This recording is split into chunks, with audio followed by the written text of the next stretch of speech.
ప్రభువును ఏ రోజు చేరుకుంటామో ఆ రోజు వరకు అతడు మండుచు ప్రకాశించుచున్న దీపం అని వ్రాయబడినట్లుగా బలిపీఠం మీద అగ్ని ఆరిపోకూడదు, అది నిత్యము మండుతూ ఉండాలి అని వ్రాయబడినట్లుగా నిరంతరం ప్రభు కొరకు మనం మండేవారిగా బ్రతుకుదుముగాక. అలా మండాలి, అలా బ్రతకాలి. నిజంగా అది సాధ్యమేనా? 2 మాటలు మీకు జ్ఞాపకం చేస్తాను. రోమీయులకు రాసిన పత్రిక 12వ అధ్యాయం 11వ వచనం, అలాగే కొరింథీయులకు రాసిన మొదటి పత్రిక 15వ అధ్యాయం 58వ వచనం. 58వ వచనం నాతో కలిసి చెప్పండి. అందరూ నోరు తెరిచి బిగ్గరగా చెప్పడానికి ప్రయత్నం చేయండి. ఆసక్తి విషయంలో మాంద్యులు కాక ఆత్మయందు తీవ్రత గలవారై ప్రభువును సేవించుడి. నా వైపు చూడండి. ప్రభువుని ఎలా సేవించాలట? మబ్బుగా సేవించకూడదట, నిద్రమత్తుతో సేవించకూడదట, నిర్లక్ష్యంతో సేవించకూడదట. మన భాషలో చెప్పాలంటే ఊగుతూ తూగుతూ ఎలాంటి స్థితిగతుల్లో ప్రభువుని సేవించకూడదట. ఎలా సేవించాలి? ఆత్మయందు తీవ్రత గలవారై. ఎక్కడ తీవ్రత? ఆత్మలో తీవ్రత గలవారై ప్రభువును సేవించండి. ఓ మాట, ఓ రాళ్ళు కొట్టి ఆయన బండరాలు కొట్టడం ప్రారంభించాడు. ఆ బండరాయి కొట్టేటప్పుడు నాజూగ్గా దానికి ఎక్కడ దెబ్బ తగిలిద్దో అన్నట్టు ఒకసారి ఇట్లా అనండి చూద్దాం. దోమను కొట్టినట్టుగా ఇట్టు కొడుతున్నాడు అనుకో, జీవితాంతం కొట్టినది పగలదు. ఆ దెబ్బలు జీవితాంతం కొట్టిన ఉపయోగం ఏముంది? అలా కాకుండా ఆ దెబ్బ కొట్టేటప్పుడు సుత్తి తీసుకొని బలంగా ఫట్ ఒక్క దెబ్బ కొట్టాడు అనుకో, పుచ్చకాయ పగిలిపోద్ది రాయి కూడా. విన్నారు ఈ మాట? అంటే తీవ్రత లేని ఆరాధన, తీవ్రత లేని ప్రార్థన, తీవ్రత లేని పాట, తీవ్రత లేని స్తుతి, తీవ్రత లేనటువంటి పరిస్థితులు ఆత్మకార్యాన్ని జరిగించవు. అందుకని లేఖనాల్లో ప్రభువారు అంటాడు కదా, నీ పూర్ణ బలంతో, నీ పూర్ణ ఆత్మతో, నీ పూర్ణ మనస్సుతో, నీ పూర్ణ బలముతో నీ దేవుడైన యెహోవాను సేవించాలి, అప్పుడు ఆయన నీకు ప్రత్యక్షమవుతాడు అంటాడు. అంటే ఎక్కడ తీవ్రత ఉండాలి? ప్రతి బిడ్డకు ఆత్మలో తీవ్రత ఉండాలి. ఆత్మలో తీవ్రత ఉండాలంటే ఏం జరగాలో తెలుసా? ఆసక్తి విషయంలో మాంద్యులు కాకూడదు. 21 దినాలు ఉపవాస ప్రార్థనకి తల్లి ఎలా పరిగెత్తుకుంటూ వచ్చారు? ఎలా అనుకూలత కలిగింది? సహజంగా వేరే రోజుల్లో వారంలో ఒక్కరోజు శనివారం ఉదయం ప్రార్థనకు రావటమే చాలా భారంగా ఉంటుంది కదా. వెళ్దాం, పర్వాలేదులే, రేపు ఆదివారమే కదా అన్నంత నిర్లక్ష్యంగా ఉండేవాళ్ళు కదా. వారంలో ఒక్క శనివారం రావటమే కష్టంగా ఉన్న దినాల్లో 21 దినాలు ఎలా రాగలిగారు? మిమ్మల్ని నడిపించింది మీ గుండెల్లో ఉన్న ఆసక్తి. Praise the Lord. ఆసక్తి విషయంలో ఏం కాకూడదట? ఆసక్తి విషయంలో మాంద్యులు కాకూడదు. దీని గురించే అపోస్తులైన పౌలు వారు కొరింథీ సంఘానికి ఉత్తరం రాస్తూ చూడండి.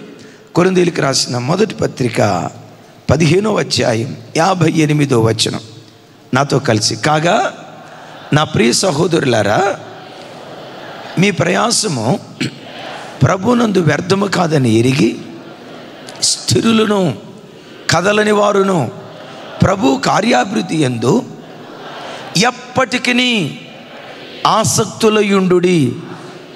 నా వైపు చూసి మాట చెప్పండి. ఎప్పటికీ. వినపడలేదు నాకు, నోరు తెరిచి ఎంత పెద్దగా చెప్పగలరు అంత పెద్దగా చెప్పండి. ఎప్పటికీ ఆసక్తులయుండుడి. నేను మిమ్మల్ని అడుగుతా, ఒక విశ్వాసి భక్తి జీవితంలో చనిపోయే వరకు ఎప్పటికీ ఆసక్తి కలిగి ఉండటం సాధ్యమేనా? ఎవరు అసాధ్యం అంది? సాధ్యమైతేనే కదా దేవుడు చెప్పేది. సాధ్యం కాకపోతే దేవుడు ఆ మాట చెప్పడు. మనం మోయలేని కాడిని, మోయలేని బరువును దేవుడు మన భుజస్కంధాల మీద పెట్టడం. మనం ఏది చేయగలమో చెప్పండి, ఏది చేయగలమో అదే చెప్తాడు. మన శక్తికి మించి కానీ, మన బలానికి మించి కానీ, మన సామర్థ్యానికి మించి కానీ మనం చేయలేని పనులు పొరపాటున దేవుడు చేయమనడు. ఆమేన్. అయితే ఇక్కడ ఏమంటాడు? ఎప్పటికీ, పెద్దగా ఎప్పటికీ అంటే యేసయ్య రాకడ వరకైనా, నీ ప్రాణం పోకడ వరకైనా ఎప్పటికీ మనం ఆసక్తులమై ఉండాలి. Praise the Lord. ఇది సాధ్యమా అసాధ్యమా అంటే సాధ్యమే, కానీ దీనికి కొంత వ్యయం ప్రయాసం తప్పకుండా చెల్లించాలి. ఎందుకంటే మనిషి మెంటాలిటీ ఏంటంటే కొత్తకు వింత పాతకు రోత సామెత ఒకటి విన్నారు కదా. సెల్ ఫోన్ కొత్తది కొనుక్కున్నప్పుడు అబ్బా దాన్ని ఎంత మురిపంగా చూసుకుంటారో. ఎమ్ ఐ రైట్? కొత్త ఫోన్ చాలా బాగుంది. ఐఫోనేనా యాపిల్ ఫోనా? ఐఫోన్, యాపిల్ ఫోన్, జాంకాయ ఫోన్, అటికాయ ఫోన్. అబ్బా యాపిల్ ఫోన్ ఎంత బాగుందో. అబ్బాబ్బా కొత్త ఫోన్ 70,000 రూపాయలు, కొత్త ఫోన్ 80,000 రూపాయలు. చూడు కలర్ చూడు, పింకా పిగ్గా తమ్ముడు, పింక్ కలర్ చాలా బాగుంది, చాలా బాగుంది అని వారం రోజులు దాన్ని మురిపంగా చూస్తాం. అసలు ఆ ఫోన్ అంటే ఎంత ఆసక్తి ఉంటుందంటే నోటి మాటలతో చెప్పలేని పని. ఓ నెల రోజుల తర్వాత ఏముందలే ఫోన్ ప్రక్కన పడేస్తాం. అనుకోండి కొత్త కారు కొన్నాం, అప్పుడే షోరూమ్ నుంచి తీసుకొచ్చాం. ఆ షోరూమ్ నుంచి కారు తీసుకొచ్చేటప్పుడు కారులో కూర్చొని భూమి మీద ఉన్నామా, భూమికి ఆకాశానికి మధ్యలో విహరిస్తున్నావా అన్నంత ఫీలింగ్ ఉంటుంది.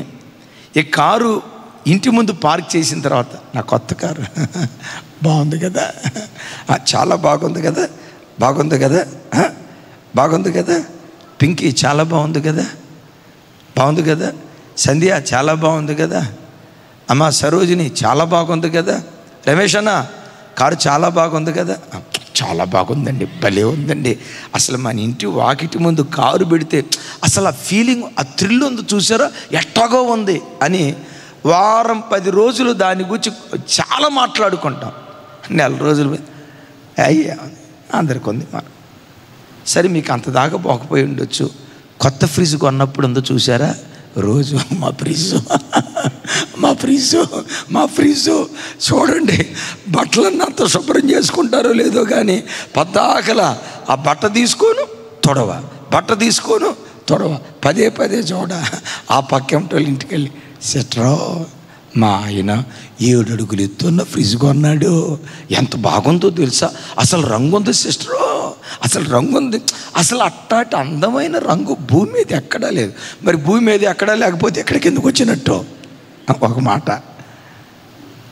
ఆ మురిపి ఎన్ని రోజులు ఉంటుంది చెప్పాలి? ఆ మురిపి ఎన్ని రోజులు ఉంటుంది? వారం ఉంటుంది, నెల ఉంటుంది, 2 నెలలు ఉంటుంది. ఆ తర్వాత అసలు దాంతో దాంతో ఏం మాట్లాడతాం, దాని వైపు చూడబుద్దే కాదు. అంటే ఒక వ్యక్తి మీద కానీ ఒక వస్తువు మీద కానీ తొలిటి దినాల్లో ఉన్న ఆసక్తి, అపేక్ష కాలానుగుణంగా కనుమరుగైపోద్ది. ఆమె రైట్? పెద్దగా చెప్పండి సార్, పెద్దగా చెప్పండి. నేను చెప్పింది కరెక్టేనా? తెలుగులో చెప్పండిలే, అక్కడి దాకా ఎందుకు, నేను మానవ భాషలో చెప్తాను. పెళ్ళైన కొత్తలో భర్తను చూసుకుంటా, నా దేవుడు నా దేవత అంటాడు. నువ్వు లేకపోతే నేను బతకలేను అంటాడు. నెల రోజుల తర్వాత నువ్వు లేకపోతేనే బతికేటట్టున్నాను అంటాడు. మొదట్లో అంటాడు అచ్చం కన్ను మూసిన కన్ను తెరిసిన నా దేవతవు నువ్వు, అచ్చం నువ్వు దేవతలాగే ఉన్నావు అంటాడు. సంవత్సరం తర్వాత అచ్చం దెయ్యంలాగా ఉన్నావు. లూసిఫర్ కూడా నిన్ను చూసి భయపడిద్ది. మొదట్లో ఉన్న ఆసక్తి ఏమైంది? ఎందుకు ఈ మాటలు చెప్పానంటే మొదట్లో ఉన్న ఆసక్తి ఏమైంది? అందుకని సామెత ఊరక పొట్టల, కొత్తకు వింత పాతకు కాలానుగుణంగా దాని మీద ఆసక్తి తగ్గిపోద్ది. కిలో స్వీట్ తెచ్చుకున్నామంటే ఎంత స్వీట్ పిచ్చి మనిషి అయినా, శేఖరన్న వచ్చాడా, ఆయన నాన్ వెజ్ తిందాం సరే, ఎంత స్వీట్ పిచ్చి ఉన్న ఆయన 2 కిలోలు స్వీట్ తెచ్చుకున్నాడు. అది బందర్ లడ్డే అనుకోండి, బందర్ మిఠాయి అనుకోండి, లేకపోతే మాడుగుల హల్వాని అనుకోండి. అది ముందు పెట్టుకున్నప్పుడు మొదటి స్వీట్ అంటే ఏమంటారు, మొదటి లడ్డు తినేటప్పుడు బా ఎంత బాగుందో, అబ్బా ఎంత, నేను ఎందుకు ఈ మాట చెప్తున్నానో అర్థం చేసుకొని. మొదట్లో ఉన్న ఆసక్తి వస్తువు మీద కానీ, వ్యక్తి మీద కానీ, పదార్థం మీద కానీ కాలానుగుణంగా తరిగిపోతుంది.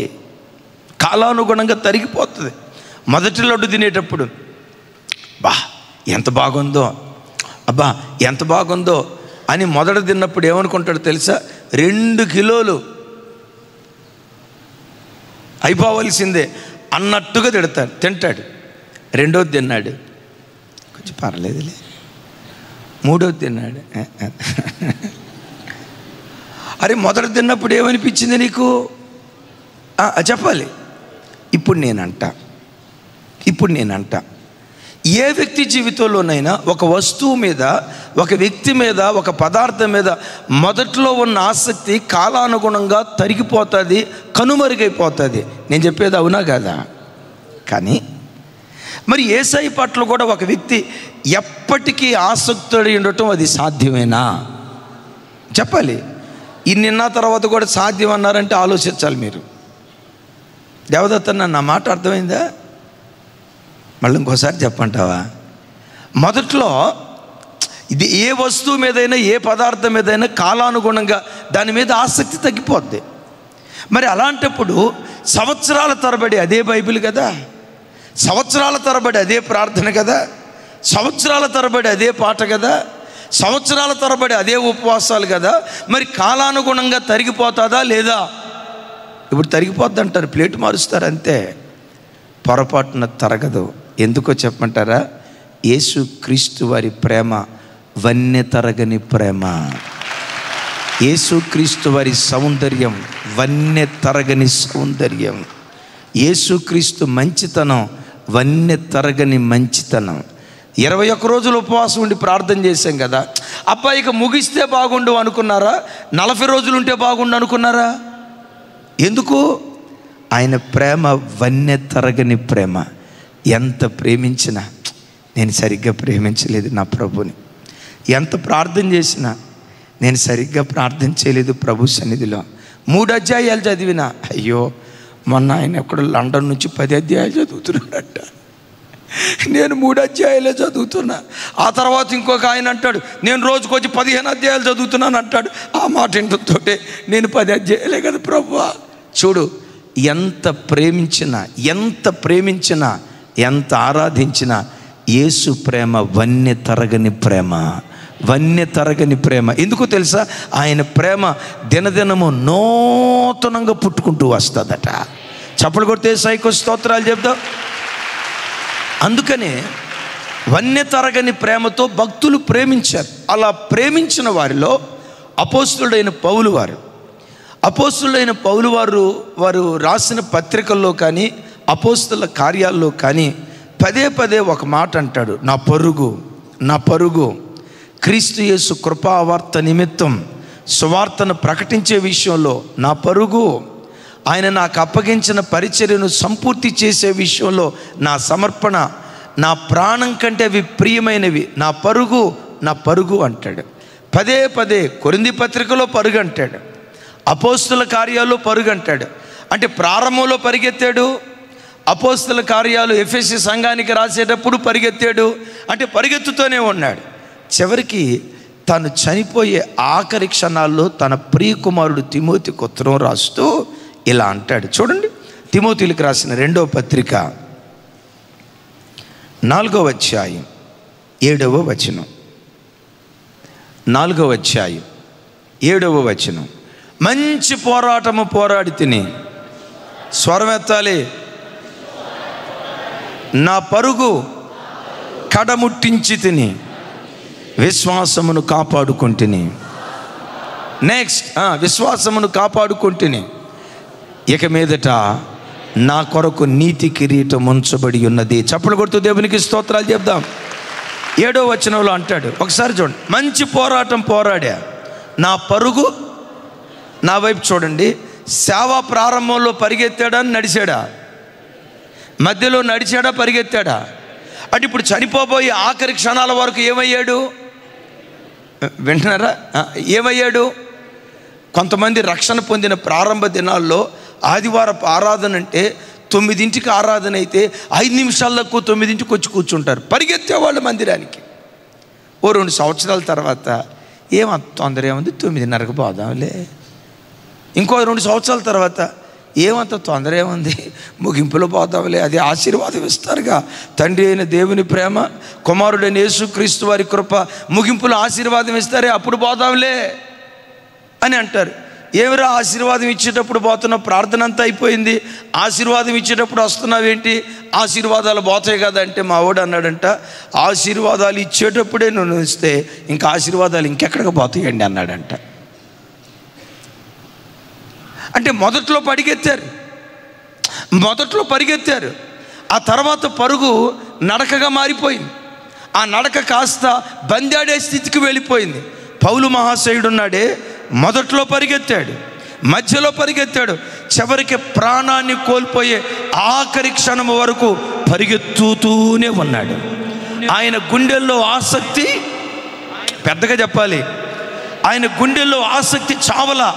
దేవుని కొరకు బ్రతకాలి, దేవుని మార్గంలో నడవాలి, నా దేవుని కొరకు ఎలా జీవించాలని ఆ కసి మంట ఏనాడు సన్నగిల్లలేదు. అయితే ఇక్కడ ఒక మాట చెప్తాను, పౌలు ఇంత మండుతూ దేవుని సేవ చేశాడే. నేను మిమ్మల్ని అడుగుతా, పౌలును నిరంతరం మండించింది ఎవరు? ఎవరు మండించారు ఒకసారి చెప్పండి. ఎవరు మండించారు పౌలుని? నేను అడుగుతా, పౌలా ప్రారంభంలో పరిగెత్తావు కదా, సరే పరిగెత్తే కార్యక్రమంలో రోజు చదివే బైబిలే కదా, రోజు చెప్పే వాక్యమే కదా, రోజు చేసే ప్రార్థనే కదా, రోజు ప్రార్థన చేసే దేవుడే కదా, నీకు కొంచెమైనా ఆసక్తి సన్నగిలలేదా? నో. ఆసక్తి విషయంలో నేను మాంద్యుడిని కాలేదు, ఎప్పటికీ ఆసక్తి పరున్నై ఉన్నాను. మంచిదయ్యా, మీ మాటలు నాకు అర్థమైనాయి. ఇంతకు మిమ్మల్ని ఇన్స్పైర్ చేసింది ఎవరు? ఎవరు ఇన్స్పైర్ చేశారు? పేతురా? నో. బర్నబానా? నో. ఒక మాట చెప్పమంటారా? నాయకుడికి ఉండే లక్షణాలు ఒక్కసారి ప్రభు చేత మండించబడిన తర్వాత తానే భవిష్యత్ కాలంలో అనేకులను మండించే మార్గదర్శిగా మారిపోతాడు. ఏం సార్, ఒకసారి వాళ్ళు నన్ను మండించలేదు, వాళ్ళు నన్ను లేపలేదు, వీళ్ళు పట్టుకోలేదు, వాళ్ళు బలపరచలేదు, వీళ్ళు బలపరచలేదని 24 గంటలు నాయకత్వపు లక్షణాలు కలిగిన వాడు అనడు. ఓ నాయకత్వపు లక్షణాలు కలిగిన వాడు, ఓ టార్చ్ బేరర్గా నిలవబడాలని ఆశపడినవాడు ఎవరో నన్ను మండించాలని ఎవరి కొరకో ఎదురు చూడ్డు. ఒక్కసారి ప్రభు చేత మండించబడిన తర్వాత తాను నిరంతరము మండుతూ అనేకులను మండించే టార్చ్ బేరర్గా, అనేకులను మండించే ఆశాజ్యోతిగా మారిపోతాడు. కొంతమంది ఎప్పుడు సాకులు చెప్తారు. బెతస్సా కోనేరు దగ్గర ఒకడు ఉన్నాడు, అరే 35 సంవత్సరాలు బట్టి ఇక్కడ ఉన్నానన్నావు, మరి ఎందుకు స్వస్థపడలేదంటే ఏం చెప్పాడు తెలుసా? నన్ను దించడానికి ఎవరూ తీసుకెళ్ళలేదా ఎక్కడ, నేను దిగుదాం అనుకునే లోపు ఇంకొకటి దిగాడు అన్నాడు. ఒకసారి చెప్పండి. నన్ను దించడానికి అంటే ఎన్ని సంవత్సరాలు బట్టి ఎదురు చూస్తున్నాడు? 38 సంవత్సరాలు బట్టి వాళ్ళు దించుతారు, వీళ్ళు దించుతారని వాళ్ళ కోసం వీళ్ళ కోసం ఎదురు చూశాడు 38 సంవత్సరాలు. నేను అంటా, ఒరే అబ్బాయి, వాళ్ళ కోసం వీళ్ళ కోసం ఎదురు చూడకుండా 38 సంవత్సరాలు బట్టి ఉన్నా కదా, రోజు కొంచెం అటు జరుగుతూ వెళ్ళొచ్చుగా. మీరు ఎట్ట చూస్తున్నారంటే ఆడికి ఐడియా వచ్చి ఉండదు అన్నట్టు చూస్తున్నారు. 38 సంవత్సరాలు ఉన్నాడు కదా, ఆడి కోసం వీడి కోసం ఎదురు చూడటం ఎందుకు? కొంచెం ఎట్టని 1 సంవత్సరం, ఇంకో సంవత్సరం, 1 సంవత్సరం 2 సంవత్సరాల, అది ఎంత సార్ చెప్పాలి? 38 సంవత్సరాలు బట్టి అక్కడ ఉన్నప్పుడు వాళ్ళు రావాలి లేపాలి, వీళ్ళు రావాలి లేపాలని ఎవరి కోసం ఎదురు చూడటం ఎందుకు? నువ్వు బలాన్ని కూడగట్టుకొని కొంచెం ముందు.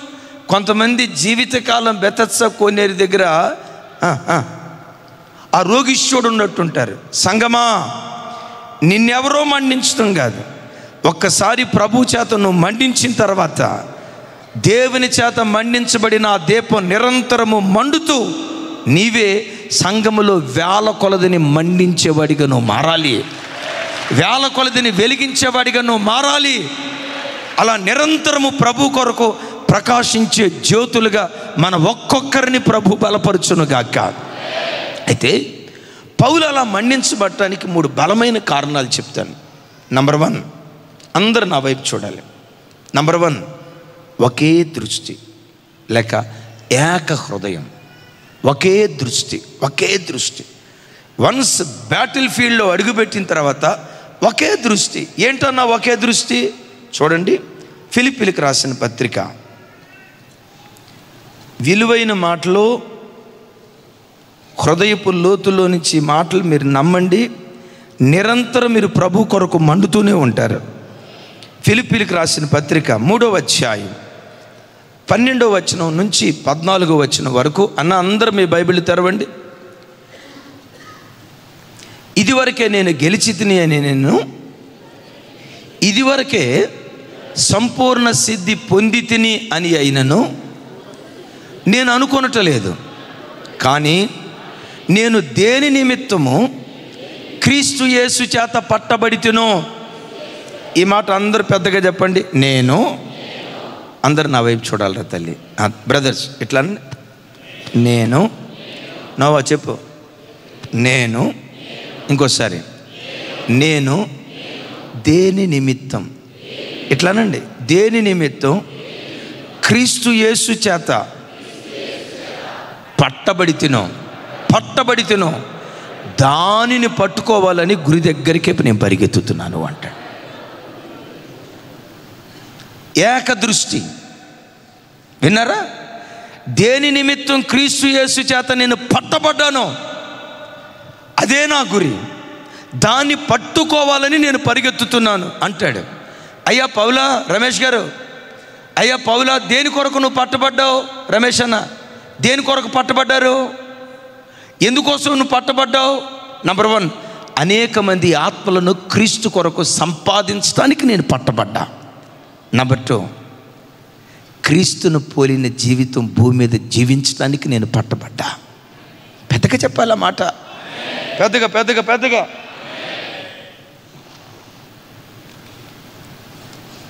రైట్, విన్నారా? అయ్యా ఎందుకు నువ్వు పట్టబడ్డావు? నంబర్ 1, ఎందుకు నువ్వు పట్టబడ్డావు? నంబర్ 1, యేసు క్రీస్తు కొరకు, క్రీస్తు యేసు కొరకు ఆత్మలను సంపాదించడానికి నేను పట్టబడ్డా.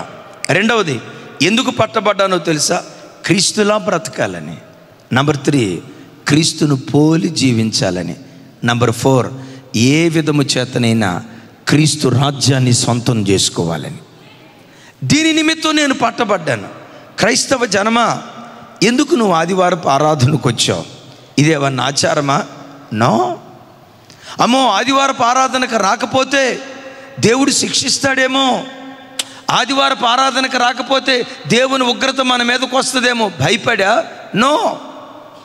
ఎందుకు క్రీస్తు యేసు చేత పట్టబడ్డామో ఆ గురిని కళ్ళ ముందుంటే ఏకదృష్టితో నిన్ను, నా వైపు చూడండి, ఏకదృష్టితో నువ్వు సాగిపోతే జీవితంలో నిన్నెవ్వరూ మండించాల్సిన అవసరం లేదు.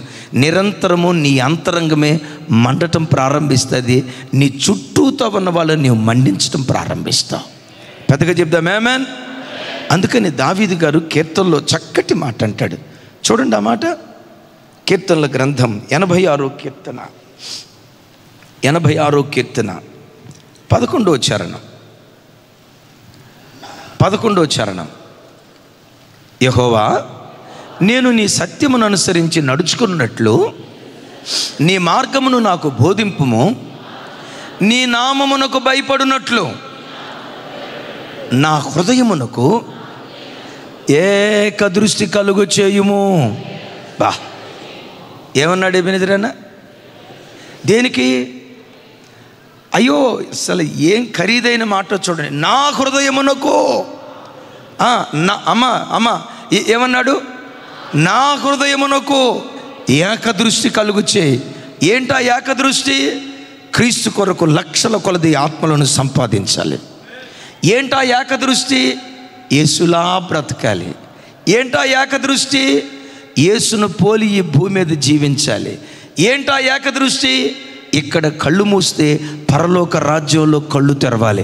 ఏ విధం చేతనైనా మృతులలో నుండి నాకు పునరుద్ధానం కలగాలి. ఆ పునరుద్ధానపు బలాన్ని నేను చూడాలి.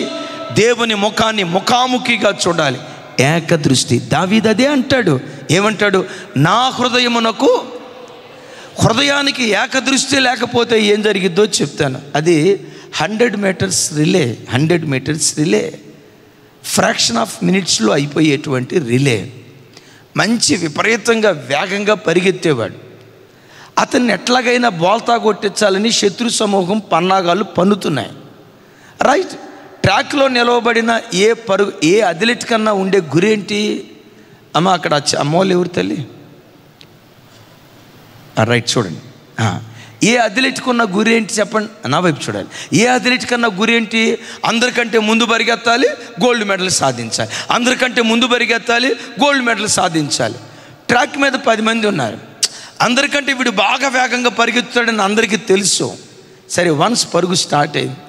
ఈలోపు ఒకడు వీడిని ఎట్లాగైనా దృష్టి మరల్చాలని ఏకదృష్టిలో నుండి ద్వంద్వ దృష్టిలోకి తీసుకొని వెళ్ళాలని ఆ ట్రాక్లో విలువైన బంగారపు కాయిన్ ఇసిరేశాడట. ఇతడు పరిగెత్తుతో ఆ పరిగెత్తే పరంపరలో తలతలమని మెరుస్తున్న బంగారు కాయిన్ కనపడింది. ఎంతసేపులే ఇది తీసుకొని జేబులు పెట్టుకొని పరిగెత్తుదాం అనుకునే లోపు వంగాడు, తీసుకోబోయాడు. ఈ లోపు ఆ వెనకున్న వాళ్ళు వీడికంటే ముందు పరిగెత్తేసి వెళ్ళిపోయారు. అందరికంటే ఫస్ట్ ప్రైజ్ రావాల్సినోడు 4th ప్లేస్, 5th ప్లేస్ వచ్చాడు. ఎందుకు వాడు ఓడిపోయాడు చెప్పండి? చెప్పాలి. ఎందుకు వాడు ఓడిపోయాడు? దృష్టి మరలిపోయింది. క్రైస్తవ జనమా, నీ కళ్ళ ముందు ప్రతి క్షణం నా యేసులాగా పరిశుద్ధంగా బ్రతకాలి, నా యేసులాగా నేను సాత్వికంగా బ్రతకాలి, ఏ విధం చేతనైనా పరలోక రాజ్యాన్ని నేను స్వతంత్రించుకోవాలని ఎప్పుడు ఆ ఏకదృష్టితో దేవుని సన్నిధిలో నువ్వు కొనసాగితే అంటాడు కదా. ఇందాక పౌలు గారు అన్నారు కదా, ఏమన్నారు? దేని నిమిత్తం క్రీస్తు యేసు చేత నేను పట్టబడితేనో క్రీస్తు యేసునందున్న ఉన్నతమైన పిలుపున కలుగు బహుమానం పొందుకోవాలని నేను పరిగెత్తుతున్నాను అంటాడు. ఎప్పుడు నీ దృష్టి పరలోకం మీద నుండి, దేవుని మీద నుండి, ఆత్మ సంబంధమైన కార్యాల మీద నుండి ఒక్క క్షణం కూడా వైదొలగకుండా ఏకదృష్టితో సాగిపోదుముగాక. పౌలు ఎంత ఏకదృష్టి కలిగిన వాడో ఒక విలువైన మాట చెప్తా. వింటున్నారు కదా లైవ్ చూస్తున్న బిడ్డలారా? ఒక అద్భుతం. పౌలు గారు చనిపోయే ఆఖరి క్షణాల్లో తిమోతికి ఉత్తరం రాశాడు. ఒకసారి నా వైపు చూసి చెప్పండి, ఎవరికి ఉత్తరం రాశాడు? ఇందాక ప్రారంభంలో మనం చదువుకున్నాం కదా, నా విశ్వాసమును కాపాడుకుంటుని నా పరుగును తొదముట్టించి తిని. ఇది పౌలు గారు రాసిన చివరి పత్రిక. ఆ చివరి పత్రికలో ఆ తర్వాత పౌలు గారు ఏమంటాడో చూడండి.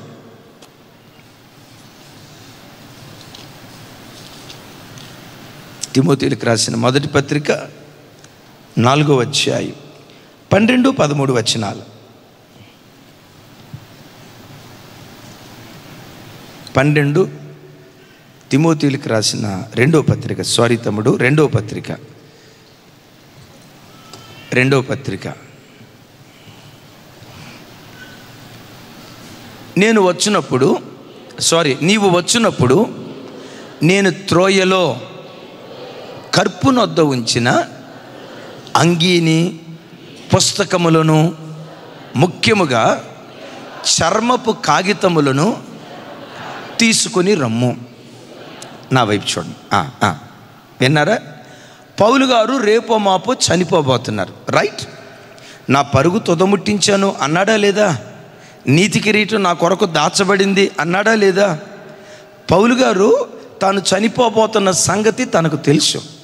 చనిపోయే ఆఖరి క్షణాల్లో తిమోతికి ఉత్తరం రాసి, తిమోతి అక్కడ పుస్తకాలు ఉన్నాయే, ఆ రోజుల్లోనే పుస్తకాలు ఉన్నాయి. విన్నారా? అంటే ఈ ప్రింటింగ్ బుక్స్ లేవు, ఉన్నాయి.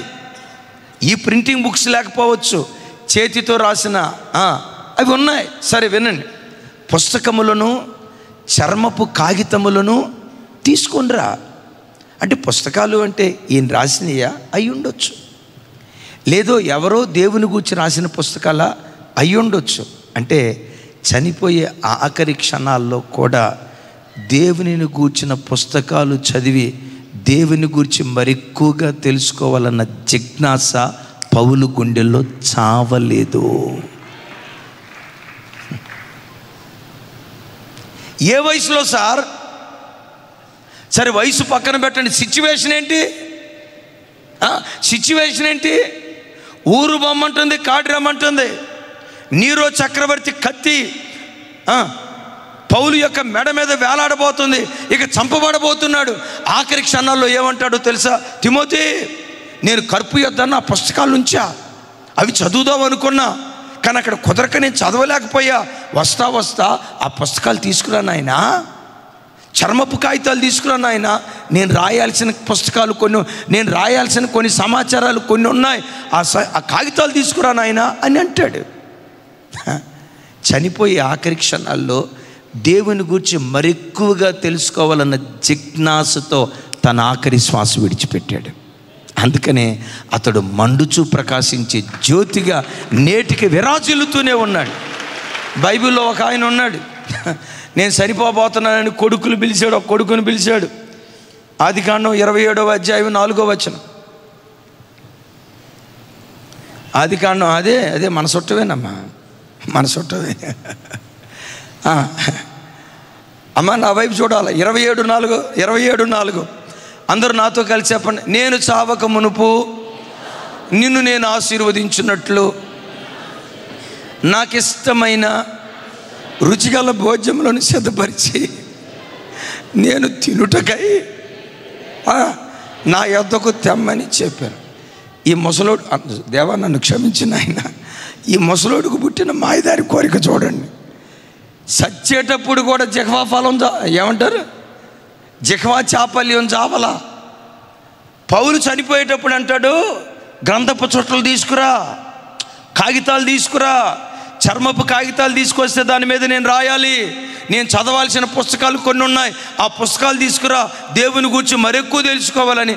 చనిపోయి ఆఖరి క్షణాల్లో పౌలు ఆ మాట అంటే, ఇస్సాకాయి గారు ఉన్నాడు చూసా, కొడుకుని పిలిచి అంటాడు, నాయన నేను సావక మునుపు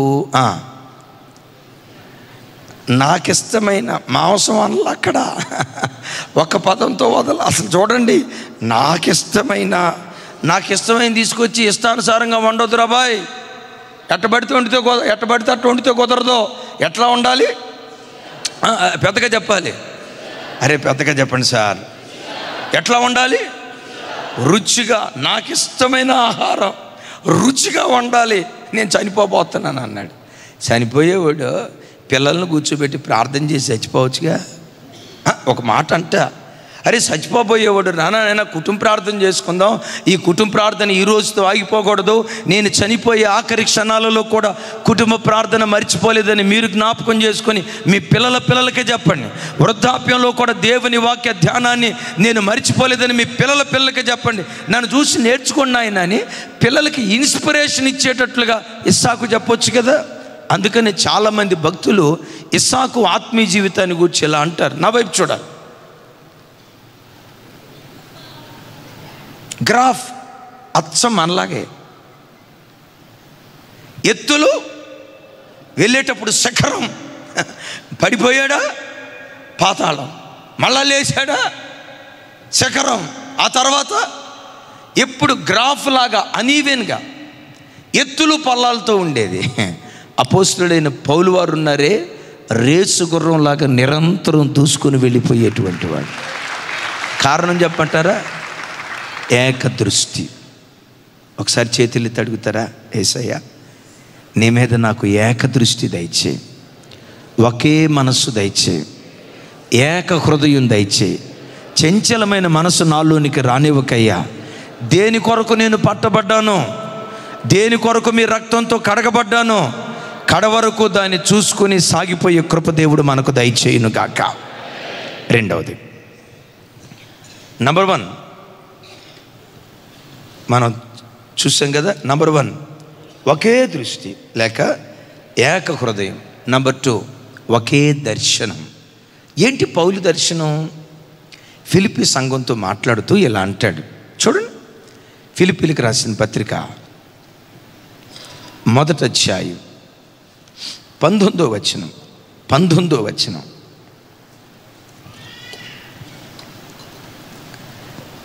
తమ్ముడు గంటల ప్రకాష్ గారిది ఉంటుంది చూడండి. రైట్, నాతో కలిసి చెప్పండి. మరియు నేను ఏ విషయములోనూ సిగ్గుపడక ఎప్పటి వలనే ఇప్పుడును పూర్ణ ధైర్యముతో బోధించటం వలన నా బ్రతుకు మూలంగానైనా సరే, చావు మూలంగానైనా సరే, క్రీస్తు నా శరీరమందు ఘనపరచబడాలి. ఇప్పుడు నా వైపు చూడండి, వింటున్నారా? అతని దర్శనం తను ఎలా బ్రతకాలనుకుంటున్నాడు, అతని దర్శనం. ఎందుకు అతను నిరంతరం మండుతూ వచ్చాడు? మరలా చెప్తున్నాను, అతన్ని ఎవరు పదే పదే మండించలేదు. చేయబట్టుకో లేనాయన అని పదే ఎవరో అతన్ని లేపలేదు. ఒక్కసారి దమస్కు గుమ్మం దగ్గర దేవుని చేత మండించబడ్డాడు. తాను నిరంతరము మండుతూ కోట్ల కొలది దీపాలను మండించి ఆశాజ్యోతిగా మారిపోయాడు. అతడు అలా మండటానికి కారణం ఏంటంటే, నా వైపు చూడండి, అతనికి కొన్న దర్శనం ఏంటి? అతని దర్శనం కోటీశ్వరుడు అవ్వాలన్నా మంచిదే, అది కాదు. కార్లు బంగళాల మీద తిరగాలి, మంచిదే, కాదు అని నేను అంటలా. ఓ గెస్టెడ్ ఆఫీసర్ స్థాయికి వెళ్ళాలన్నా మంచిదే, ఇవన్నీ అవ్వాలి. వాటికి మించి పౌలు దర్శనం ఏంటో తెలుసా? నా చావు మూలంగానైనా సరే, నా బ్రతుకు మూలంగానైనా సరే, నా వైపు చూడండి, నా శరీరమందు క్రీస్తు ఘనపరచబడాలి. ఘనపరచబడాలి అనే పేరుకి అక్కడ మ్యాగ్నిఫై అనే పదం రాయబడింది. మ్యాగ్నిఫై మిర్రర్ అంటే అర్థం ఏంటి? భూతద్దం అని. అంటే చిన్నదాన్ని పెద్దగా చూపిస్తుంది. నా శరీరమందు నా యేసుక్రీస్తుని గొప్పవాడిగా లోకానికి నేను చూపించాలి. పెద్దగా చెప్తాం. భూతద్దం ఏం చేస్తా తల్లి? అలాగని భూతద్దం లేనిది ఉన్నట్లుగా పెద్దగా చూపిస్తుంది. యేసుక్రీస్తును లేనిది ఉన్నట్లుగా చూపించాల్సిన అవసరం లేదు. ఆయన భూమి ఆకాశాలు పట్టజాలని మహాదేవుడు. దేనిలో? ఎత్తులో కాదు, సుగుణాల సంపత్తిలో భూమి ఆకాశాలు పట్టజాలని మహాదేవుడు. నా శరీరమందు క్రీస్తును గణపరచాలని కోరుకుంటున్నాను అంటే ఆ మాటకున్న అర్థం ఏంటంటే, లోకానికి నా యేసును నా శరీరమందు గొప్పవాడిగా నేను చూపించాలి. ఈ దర్శనం ప్రతి క్రైస్తవుడి గుండెల్లో ఉండాలి. రోజు ఓ భక్తి కలిగిన దైవజనుడు బస్సులో ప్రయాణమే వెళ్తున్నాడు. అది ఇద్దరు కూర్చునే సీటు, పురుషులకు చెందినటువంటి సీటు. కొంచెం ముందుకెళ్ళిన తర్వాత ఓ 4 months ప్రెగ్నెంట్ లేడీ, ఓ తల్లి ఆ బస్సు ఎక్కింది. అక్కడి నుంచి పురుషుల దాకా నడుచుకొచ్చేదాకా అందరూ అది ఓ రకంగా చూస్తున్నారు. కానీ ప్రెగ్నెంట్ లేడీ కదా, కొంచెం సీట్ ఇద్దాం అన్న ఆలోచన ఎవరికీ లేదు. సరే, ఆ తల్లి రావటం ఇక్కడికి వచ్చి కొంచెంసేపు నిలబడి, ఈయన దైవజనుడిని తెలియక, సార్ కొంచెం వాడు జరుగుతారా, మీరిద్దరూ సన్నగానే ఉన్నారు కదా, కొంచెం వాడు జరుగుతారా, నేను జస్ట్ ఏదో ఒక మూలను ఆనుకొని కూర్చుంటాను అంటే, ఆడబిడ్డ కదా కాదు అని అనలేక దైవజనుడు అట్లా ప్రక్కకి జరిగాడు. ఆ తల్లి కూర్చుంది. కొంచెం ప్రయాణమే వెళ్ళేటప్పుడు ఆ తల్లి శరీరం ఇట్లా కొంచెం ఇబ్బందిగా అనిపించి వెంటనే దైవజనుడు, అమ్మా నా కూతురు లాంటి దానివి, నువ్వే కూర్చోమ్మా, నేను నిలవబడగలుగుతాను, నాకు మంచి ఆరోగ్యం ఉంది, నువ్వు కూర్చోమని ఆ దైవజనుడు లేచి ఆ బస్సులో నేను నిలవబడి కనీసం 1 గంట సేపు అలాగే ప్రయాణమే వెళ్ళాడట. దిగేటప్పుడు ఆ తల్లి అందట, అయ్యా మీరు క్రైస్తవులా? అవునమ్మా. మీరు పాస్టర్ గారా? అవునమ్మా. అయ్యా మీ పేరేంటో చెప్తారా? ఎందుకమ్మా నా పేరు అడుగుతున్నావు? ఒకవేళ నా కొడుకు పుడితే నీ పేరే పెట్టుకుంటాను అయ్యా, నేను నీ పేరే పెట్టుకుంటాను. ఎంతమంది ఉన్నారు? 50 మంది ఉన్నారు ఈ బస్సులో. 2-3 అడిగా ఎవరూ సీటీ లేదయ్యా. మేము టికెట్ పెట్టి కొనుక్కున్నాం, 150 రూపాయలు పెట్టి, నీ కూర్చోబెట్టాను ఉంటాయి కదా, 150 రూపాయలు పెట్టి కొనుక్కున్నాం, నీకు ఇయటానిక, మేము ఇయ్యమంటే ఇవ్వమని చెప్పి కనీసం గర్భవతి అనే కనికరం కూడా లేకుండా ఒక్కళ్ళు కూడా సీటీ లేదయ్యా. మీ దగ్గరికి వచ్చి నేను అట్లా నిలవబడక మునిపే నాకు సీట్ ఇచ్చారే. ఎలాంటి మనసు యేసుక్రీస్తును నమ్మి యేసుక్రీస్తులో నమ్మకంగా బ్రతికే క్రైస్తవులకు మాత్రమే ఉంటుందయ్యా. ఒకవేళ నా కొడుకు పుడితే నీ పేరే పెట్టుకుంటానయ్యా. ఆ దైవజనుడు తన శరీరమందు క్రీస్తును కనపరిచాడు. క్రీస్తుని ఎలా చూపించాడు? చెప్పాలి. ఈరోజు ఎంతోమంది క్రైస్తవుల జీవితాల ద్వారా గొప్పవాడైన క్రీస్తు చిన్నవాడిగా కనపడుతున్నాడు. గొప్పవాడైన క్రీస్తు పరిశుద్ధతలో సాటి లేనివాడు, ప్రేమలో సాటి లేనివాడు, సాత్వికములో సాటి లేనివాడు, సుగుణాల సంపత్తిలో సాటి లేని ఈ మహా గొప్ప దేవుడు, దేవుని నమ్ముకున్నాం, దేవుని బిడ్డలమని చెప్పుకుంటున్న క్రైస్తవ బిడ్డల ద్వారా ఈ గొప్ప దేవుడు చిన్నవాడిగా చులకన చేయబడుతున్నాడు. ఎందుకు? వీడు ఆదివారం మందిరానికి వస్తాడు, సాయంత్రం బ్రాందీ షాప్కి వెళ్తాడు. వీడు ఆదివారం మందిరానికి వస్తాడు, సాయంత్రం సినిమా హాల్కి వెళ్తాడు. వీడు ఆదివారం మందిరానికి వస్తాడు, సోమవారం నుంచి శనివారం వరకు ప్యాకాట్ల చుట్టూతో తిరుగుతూ ఉంటాడు. వీడు ఆదివారం మందిరానికి వస్తాడు, ఆదివారం సాయంత్రం భార్యాభర్తలు ఇద్దరు నడి రోడ్డు మీద నిలబడి జుట్లు పట్టుకొని కొట్లాడుకుంటారు. ఎంత గొప్ప దేవుడు! భూమి ఆకాశాలు పట్టజాలని ఈ మహిమ కలిగిన మహారాజు కొంతమంది నామకార్థ క్రైస్తవులను బట్టి, ఇటొక అడుగు అటొక అడిగేసే నామకార్థ క్రైస్తవులను బట్టి ఈ గొప్ప దేవుడు చిన్నవాడిగా కనపడుతున్నాడు. క్రైస్తవుడా, నీ శరీరమందు క్రీస్తును నువ్వు మ్యాగ్నిఫై చేయాలి. అంటే క్రీస్తుని ఎలా చూపించాలి లోకానికి? విన్నావు, సేవకుడు చెప్తే అది నేను విన్నాదే కానీ నేను చూడలేదు, చదివిన విషయం అంతే, విన్నాను. ఓ రోజు ఒక అమ్మాయి, మంచి భక్తి కలిగిన అమ్మాయి, చిన్నప్పటి నుంచి సండే స్కూల్లో పెరిగిన అమ్మాయి, తల్లిదండ్రులు భక్తి కలిగినటువంటి తల్లిదండ్రులు, అలాంటి భక్తి కలిగిన తల్లిదండ్రుల పెంపకంలో పెరిగిన అమ్మాయి బహు చక్కగా ఉంటుంది. చదువుల్లో కూడా బాగా షార్ప్. ఆ కాలేజీలో అమ్మాయి టాపర్ అట. ఎవడో ప్రేమ లేఖ ఇచ్చాడట అమ్మాయికి. ప్రేమ లేఖ కొన్ని కోతులు ఉంటాయి కదా, ఓ కోతుడు అమ్మాయికి ప్రేమ లేఖ ఇచ్చాడట. ఉంటాయి కదా ప్రేమ లేఖలు, వాటి మీద రాసే రాతలు. వింటున్నారా నా మాటలు? వినపడుతున్నాయా? ఆడు రాశాడట, చిరునవ్వుల వరమిస్తావా, చితి నుండి లేచి వస్తాను, మరుజన్మకు కరుణిస్తావా, ఇప్పుడే మరణిస్తాను అని రాశాడంట. ఈ అమ్మాయి అస్సలు రిప్లై ఇవ్వలేదట. ఒకరోజు ఎదురు పడితే, ఇంకొకసారి ఇలాంటి మాటలు మాట్లాడితే డైరెక్ట్గా మా అమ్మా నాన్నలు తీసుకొస్తా, లేదా ప్రిన్సిపల్ దగ్గరికి వెళ్తా. ఇలాంటి వేషాలు ఎవరి దగ్గరన్నా వేయొచ్చేమో కానీ మా దగ్గర వేయొద్దు స్ట్రిక్ట్గా చెప్పిందట. మరలా వారం రోజుల తర్వాత వాడు ఇంకొక లెటర్ ఇచ్చాడట. దానిలో ఏమి రాశాడో తెలుసా? ప్రేమ మహావృక్షం, నరికినా ముద్దైనా మరలా చిగురిస్తుంది. వాడు రాసింది, ప్రేమ మహావృక్షం, నరికినా అది ముద్దయిపోయినా మరలా చిగురిస్తుంది, నీ మీద నాకు ప్రేమ ఎప్పటికీ చావదో అని రాశాడట. డైరెక్ట్గా ఆ ప్రిన్సిపాల్ దగ్గరికి పరిగెత్తుతుంటే వీడొచ్చి కాళ్ళ మీద పడ్డాడట. లాస్ట్, ఇంకోసారి నీ జోలు రాను, ఇంకొకసారి నీ వైపు పొరపాటును చూడను. దాన్ని బట్టి అమ్మాయి ఆగిపోయిందట.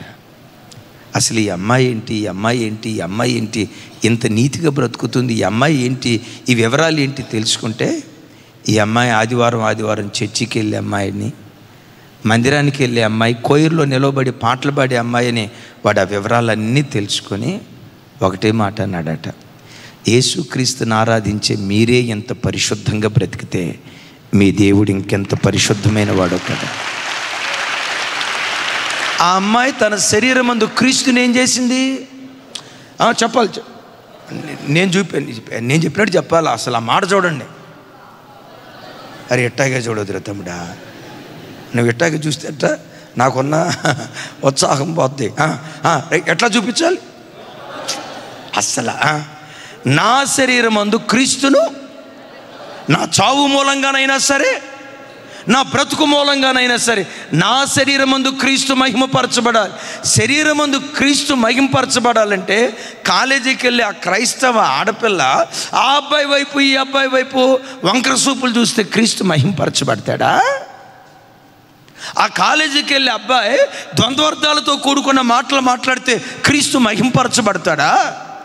అందరూ మాట్లాడినట్లుగా పోకిరి చేష్టలు చేసి పోకిరి మాటలు మాట్లాడి అది ఒక రకమైన విచిత్రమైన కటింగ్ వేసి, ఈ మధ్యది ఒక రకమైన కటింగ్ వచ్చింది. ఎక్కడ మనోడు ఎక్కడున్నాడు? ఇటువైపు పేను కొరికినట్టుంది, ఇటువైపు పేను కొరికినట్టుంది, మధ్యలో మాత్రం మేకతోకలాగా ఉంది. ఏమిటంటే అది స్టైల్ అన్నాడు. ఇట్లాంటి పోకిరి చేష్టలు చేసేవాడి ద్వారా శరీరమందు క్రీస్తు మహిమపరచబడతాడా? ప్రతి క్రైస్తవుడి గుండెల్లో ఉండాల్సిన ఆశ ఏంటో తెలుసా? నా శరీరమందు క్రీస్తు మహిమపరచబడాలి, యేసుక్రీస్తు గొప్పవాడిగా చూపించబడాలి. ఎందుకు శరీరమందు క్రీస్తును కనపరచాలి? ఈ దేహాన్ని దేవుడు కొనుక్కున్నాడు. ఈ దేహము నీ సొత్తు కాదు, ఈ దేహము నీ సొత్తు కాదు. ఏమంటే నేను కారు కొనుక్కున్న తర్వాత కారు నేను వెళ్ళమన్నట్టు వెళ్ళాలా, అది నా సొత్తు. టూ వీలర్ నువ్వు కొనుక్కున్న తర్వాత టూ వీలర్ నువ్వు వెళ్ళమన్నట్టు వెళ్ళాలా. నువ్వు లెఫ్ట్ వెళ్ళమంటే అది రైట్ వెళ్తే వెంటనే షెట్లో పెట్టేస్తారు దాన్ని అన్న. లేకపోతే ఇంకా అవసరమైతే పాత సామానుడికి అమ్మేస్తారు. నేను చెప్పేది అవునా కాదా? ఎందుకు? కొనబడినది కొనిన వాని సొంతం. యేసయ్య నిన్ను 100 రూపాయలు పెట్టి కొనలా, 100 కోట్లు పెట్టి కొనలా, 1000 కోట్లు పెట్టి కొనలా. వాటికంటే శ్రేష్టమైన తన ప్రశస్తమైన రక్తంతో నిన్ను కొనుక్కున్నాడు. కొనబడిన నీవు ఎప్పటికీ ఆయన సొంతంగా ఉండాలి. ఈ దేహమందు ఎవరు మహింపరచబడాలి? పెద్దగా చెప్పాలి. ఈ దేహమందు యేసయ్య మహింపరచబడాలి. అసలు పౌలు సమర్పణ ఉంది. మతిపోగొట్టే ఒక దివ్యమైన మాట మీకు చెప్తాను. పౌలు సమర్పణ ఎలాంటిదో చూడండి. గలతీయులకు రాసిన పత్రిక, తమ్ముడు గంటల ప్రకాష్ గారిది, అలాగే ఆ కుష్టి వ్యాధిగ్రస్తులు ఉంటారు కదా. గలతీయులకు రాసిన పత్రిక 2వ అధ్యాయం 5వ వచనం, 2:5. నాతో కలిసి చెప్పండి. సువార్త సత్యము మీ మధ్యన నిలుచున్నట్లు మేము వారికి ఒక్క గడియ అయినను లోబడుటకు ఒప్పుకొనలేదు. కొంచెం పెద్దగా చెప్పండి, నా వైపు చూసి చెప్పండి. ఇక్కడ ఈ మాట పౌలు తన బ్రతుకు దినాల్లో ఈవెన్ ఒక్క గడియ కూడా సైతాను గాడికి లోబట్టడానికి ఒప్పుకోలా. ఒక్క గడియ, ఈవెన్ సింగిల్ మినిట్. కొంచెం ఖాళీగానే ఉన్నాంగా, ఏం పెద్ద ప్రార్థనలు లేవుగా, ఉపవాసాలు శుద్ధీకరణలన్నీ అయిపోయినాయిగా, కాసేపు ఫోన్లో ఒక 5 నిమిషాలు చూసుకున్నది, మనుషులం కదా, తృప్తిపడేదో చూద్దాంలే. ఒక్క గడియ కూడా పౌలు సాతానుకు లోపడలేదట. Even single minute. ఎలాంటి రాజీ లేని జీవితం జీవించాడు. ఒక్క గడియ కూడా శత్రువుకు నేను లోబడలేదు. అలాంటి ఉన్నతమైన భక్తి జీవితం దేవుడు మనకు వరంగా దయచేయనట్లుగా 2 చేతులైతే చప్పలు కొడుతూ ప్రభు వారికి స్తోత్రాలు చెప్తాం. 3వది, నంబర్ 1 ఒకే దృష్టి లేక ఏక మనసు. నంబర్ 2 ఒకే దర్శనం. చెప్పండి, ఎన్ని దర్శనాలు? ఏంటా దర్శనం? నా శరీరమందు నా చావు మూలంగానైనా సరే, నా బ్రతుకు మూలంగానైనా సరే యేసుక్రీస్తు మహింపరచబడాలి, గొప్పోడుగా చూపించబడాలి. నా దేవుడు ఎంత గొప్పోడో, నా దేవుని గొప్పతనం నా ద్వారా లోకానికి బయలుపరచబడాలి. మరలా ఈ మాట బాధతో చెప్తున్నా, యేసుక్రీస్తుని అవమానపరుస్తుంది అన్యులు అనే కంటే కూడా ఆయన పేరు పెట్టుకున్న ఆయన పిల్లలైన మనమున్నామే, క్రైస్తవులని పిలువబడే క్రైస్తవ కుటుంబాలు ఉన్నాయే, మిమ్మును బట్టే కదా నా నామం అన్య ప్రజల మధ్యలో దూషించబడుతుంది. త్రాగుబోతు ద్వారా దేవుని నామం దూషించబడకపోతే ఘనపరచబడిద్దా? అక్రమ సంబంధాల్లో బ్రతికే వ్యక్తుల ద్వారా దేవుని నామం దూషించబడకపోతే దేవుని నామం మహిమపరచబడిద్దా? మందిరానికి వచ్చి బ్రాందీ షాపులకి వెళ్ళి, మందిరానికి వచ్చి సినిమా హాల్కి వెళ్ళి, మందిరానికి వచ్చి కోర్టు కేసులకి వెళ్ళి, మందిరానికి వచ్చి కొట్లాడుతూ ఇలాంటి వ్యక్తుల ద్వారా దేవుని నామం దూషించబడకపోతే దేవుని నామం మహిమపరచబడుతుందా? ఆలోచించండి. వాడి దగ్గర డబ్బులు తీసుకొని అప్పు తీసుకొని ఏం తీసుకున్నాడు?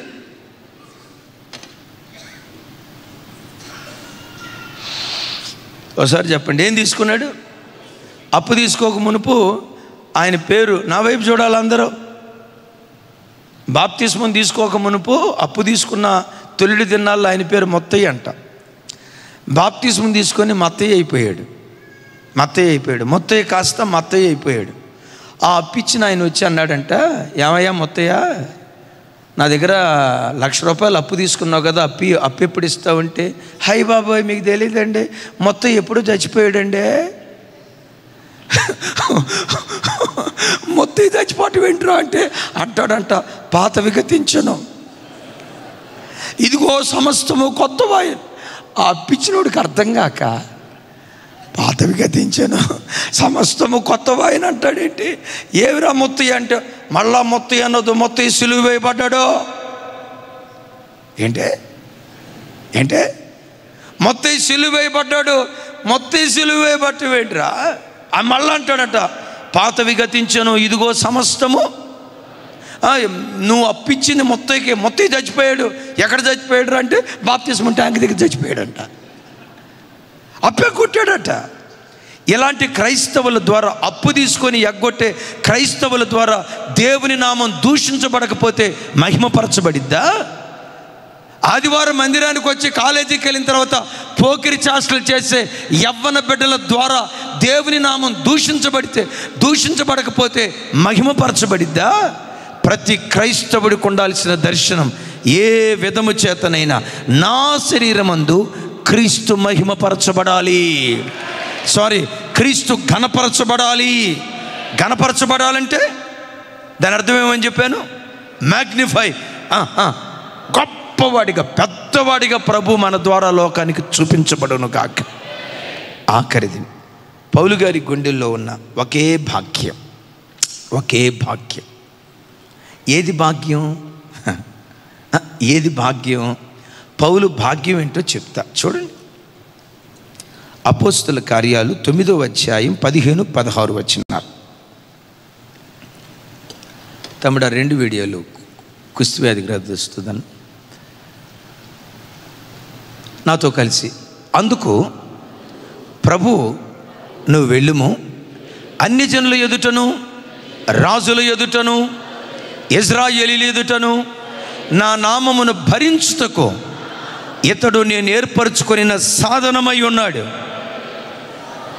ఇతడు నా నామము కొరకు ఎన్ని శ్రమలను అనుభవించవలెనో నేను ఇతనికి చూపుదునని అతనితో చెప్పాను. అంతే ఉంచుచున్న నా వైపు చూడండి తల్లి. పైన మాట బాగుంది. రాజుల ఎదుట నిలవబడతాడు, అన్ని జనుల ఎదుట నిలవబడతాడు, ఇశ్రాయేలీయుల ఎదుట నిలవబడతాడు, రాజులకు వాక్యం చెప్తాడు, వాళ్ళని మారుస్తాడు. తమ్ముడా ప్రభుదాస, రాజుల ఎదుట నిలవబడతాడు, వాక్యం చెప్తాడు, ఇశ్రాయేలు ఎదుట నిలవబడతాడు, వాక్యం చెప్తాడు. అతడు నేను ఏర్పరచుకొనిన, పెద్దగా చెప్పండి, అతడు నేను ఏర్పరచుకొనిన సాధనం. ఎంతమందికి వాక్యం చెప్పిన తర్వాత అసలు అతను ఎంత ఆస్తి సంపాదిస్తాడో తెలుసా? ఎన్ని బిల్డింగులు కడతాడో తెలుసా? ఎన్ని ఎకరాల పొలం కొంటాడో తెలుసా? ఎన్ని ఫ్లాట్లు కొంటాడో తెలుసా? అన్ని పూర్తి చేయాలి. పూర్తి చేయకుండా రాజులకు వాక్యం చెప్తాడని చెప్పి ఆ 16వ వచనంలో అంటాడు, ఇతడు నా నామము కొరకు ఎన్ని శ్రమలు అనుభవించవలెనో నేను ఇతనికి చూపుదును. అంటే పౌలు వారు సేవకు పూర్తిగా రాకమునిపే పౌలు గారికి ఏం చూపించాడట? అయ్యో చెప్పాలి, ఇదిగో నాయన నువ్వు సేవకు రాబోతున్నావు, ఇదిగో ఈ శ్రమలు రాబోతున్నాయి, ఈ కష్టాలు రాబోతున్నాయి, వాళ్ళు కొరడాలతో కొడతారు, ఇదిగో వీళ్ళు బెత్తంతో కొడతారు, ఇదిగో రాళ్లతో కొడతారు, ఇలాంటి పరిస్థితులు ఉంటాయి, తినటానికి తిండి ఉండదు, కట్టుకోవటానికి బట్ట ఉండదు, వండటానికి ఇల్లు ఉండదు, చలి కొనకాల, దిగంబరత్వంతో ఉండాలా, ఆకలి దప్పులతో అల్లాడాలా, ఇవి సరిపోనట్టు ఉపవాసం ఉండాలి. విన్నారు ఈ మాటలో? ఇవన్నీ సరిపోనట్టు ఉపవాసం ఉండాలా. నా కొరకు నువ్వు ఇట్లా శ్రమ పడాల్సి వస్తుంది, నువ్వు శ్రమ పడటం కొంత, అనేకులు నిన్ను ఎక్కువగా శ్రమ పెడతారు, మరి వస్తావా? ఏమన్నాడు తెలుసా? వై నాట్, తప్పకుండా వస్తా. ఎందుకని వస్తావయ్యా? నీ కొరకు శ్రమలు అనుభవించటం నా భాగ్యంగా ఎంచుకుంటా, నా భాగ్యంగా ఎంచుకుంటా. ఇక్కడ బాగా వినండి, నీ గుండెల్లో ఉన్న ఆసక్తి ఎక్కడ చల్లారిపోద్దో తెలుసా? ఏదన్నా ఒక విషయం కొరకు నువ్వు ప్రార్థన చేస్తామంటే జవాబిస్తూ ఉన్నాడు దేవుడు. ఇంకా ప్రార్థన మీద నీకు ఆసక్తి కలిగిద్ది. నేను ప్రార్థన చేశా, దేవుడు జవాబిచ్చాడు, నేను ప్రార్థన చేశా, దేవుడు అద్భుతం చేశాడు, నేను ప్రార్థన చేశా, ఇదిగో ఈ మేలు చేశాడని ఉపకారం చేసినప్పుడు నీ ప్రార్థన ఆసక్తి రోజు రోజుకు రెట్టింపు అవుతుంది. ఎంత ప్రార్థన చేసినా కష్టం వచ్చిందనుకో, ఒక మాట, నష్టం వచ్చిందనుకో, నష్టం మీద నష్టం, ఆపద మీద ఆపద, అపాయం మీద అపాయం, ఓటం వెంబడి కీడు వెంబడి కీడు వరుసగా జరుగుతూ వస్తూ ఉన్నాయి అనుకో, నీలో ప్రార్థన ఆసక్తి చచ్చిపోద్దా, ఇంకెక్కువ పెరిగిద్దా? అబద్ధం పడకుండా చెప్పండి. ఎందుకు? మన భక్తి భౌతిక సంబంధమైన వాటితో ముడిపడి ఉంది. పౌలు భక్తి భౌతిక సంబంధమైన వాటితో ముడిపడి లేదు. ఇచ్చిన ఆయనే నా దేవుడు, ఇకపోయినా ఆయనే నా దేవుడు, ఆరోగ్యం ఇచ్చిన ఆయనే నా దేవుడు, ఆరోగ్యం ఇవ్వకపోయినా ఆయనే నా దేవుడు, శిఖరాల మీద కూర్చోబెట్టిన ఆయనే నా దేవుడు, శిథిలాలలో విడిచిపెట్టిన ఆయనే నా దేవుడు. అన్ని పరిస్థితులకు చాలినవాడని శ్రమలలో కూడా వాళ్ళు ప్రభువుని ఆరాధించడం ప్రారంభించారు. ఈ మధ్య మీరు ఒక వీడియో చూసి ఉంటారు, కుష్టు వ్యాధిగ్రస్తులు. తమ్ముడా, కుష్టు వ్యాధిగ్రస్తులు, కుష్టు వ్యాధిగ్రస్తులు.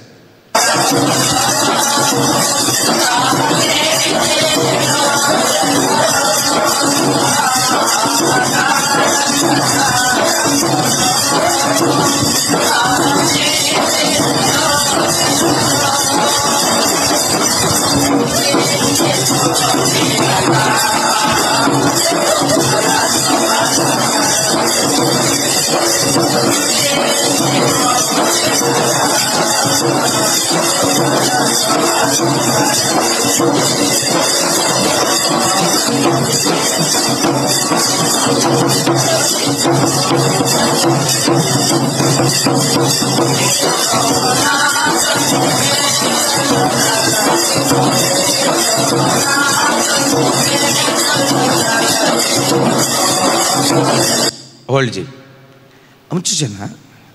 వాళ్ళ ఫొటోస్ చూడండి, కుష్టు వ్యాధిగ్రస్తులు, వేళ్ళన్నీ తినేసాయి, వేళ్ళన్నీ తినేసాయి. ఆల్మోస్ట్ అందరూ కుష్టు వ్యాధిగ్రస్తులు. ఆ కుష్టు వ్యాధిగ్రస్తులు పాడుతున్న పాట ఏంది అన్నా? ఏం పాట పాడుతున్నారు? కుష్టు వ్యాధిగ్రస్తులు సార్. ఇప్పుడు నేనంట మామూలుగా లోక భాషలో అడుగుతా, ఏమయ్యా ఏం చేశాడని స్తోత్రం చెల్లించమని తెగ పాడుతున్నారు. ఏం చేశాడు సార్ మీకు? కల్వరిలో ఆయన మా కొరకు ప్రాణం పెట్టాడు, అంతకు మించి చేయగలిగిందేముంది? నిర్దేవులను ఆరాధించే ఆ గాఢాంధకారపు చీకటిలో మేము బ్రతుకుతూ ఉండగా అరుణోదయ దర్శనంగా ప్రభు మమ్మల్ని దర్శించి చీకటిలో నుండి ఆశ్చర్యకరమైన వెలుగులోనికి దేవుడు మమ్మల్ని నడిపించాడు. ఇంతకు మించిన ధన్యకరమైన జీవితం ఏముంది? నరక పాత్రులుగా మేము మిగిలిపోతుండగా నరకపు పొలిమేరలో నుంచి దేవుడు విడిపించి పరలోక రాజ్య వారసులుగా చేశాడు. ఇంతకు మించి మా దేవుడు మాకేం చేయాలి సార్? ఈ కుష్టి వ్యాధిగ్రస్తుతో ఉన్న ఈ దేహం ఎంతకాలం? ఈ కుష్టి వ్యాధిగ్రస్తుతో ఈ దేహం ఎంతకాలం ఉంటుంది? 70, అధిక బలం ఉంటే 80. ఆ తర్వాత చనిపోతాం, మా ఆత్మ పరలోకానికి వెళ్ళిద్ది. మహిమా దేహంతో యుగాయుగాలు పరలోకంలో ప్రభుని సేవిస్తూ ఉంటాం. అప్పుడు ఈ వ్యాధి ఉండదు. మహిమా దేహంతో మా ప్రభు ఎలా ఉంటాడో అలాగే మేము ఉంటాం. Praise the Lord. ఈరోజు ఎంతోమంది ఆత్మీయతలో చల్లారిపోవటానికి కారణం ఏంటో తెలుసా? చిన్న కష్టం వస్తే చాలు దేవుడు ఏం చేశాడు. మీలో చాలామందికి తెలిసి ఉండొచ్చు, గంటెల ప్రకాష్ గారని గొప్ప దైవజనులు. జస్ట్ నిన్నటి దినాన వాళ్ళు ప్రభు దగ్గరికి వెళ్ళారు. ఆయన గత 25 సంవత్సరాల నుండి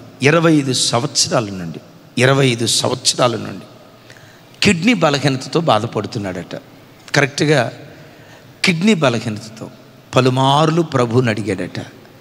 ప్రభు ఒకటే మాట అన్నాడు, నా కృప నీకు చాలన్నాడు.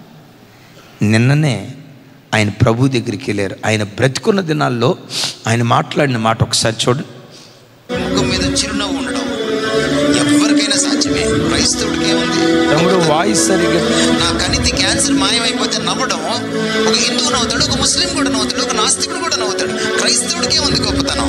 కానీ లోపల ఏమీ మాయమవ్వకుండానే చెప్పు అలాగే పెట్టుకుని సఫర్ అవుతూ కూడా బయటికి నవ్వగలిగానంటే అది ఒక క్రైస్తవుడికి నవ్వుంటుంది. 25 years నేను సిల్వర్ జూబ్లీ చేసుకున్నాను. వాయిస్ పెట్టుకుంటున్నా. సిల్వర్ జూబ్లీ నా పెళ్లి కాలేదు కాబట్టి తమ్ముడు ఇప్పుడు ఒకటి పంపించాను చూడు, బ్లూటూత్లో పెట్టి చూడండి. సరే ఇప్పుడు పంపించాను చూడు క్రాంతి, చివరిదే లాస్ట్ పంపించింది. ఆయన మాట్లాడిన మాటలు,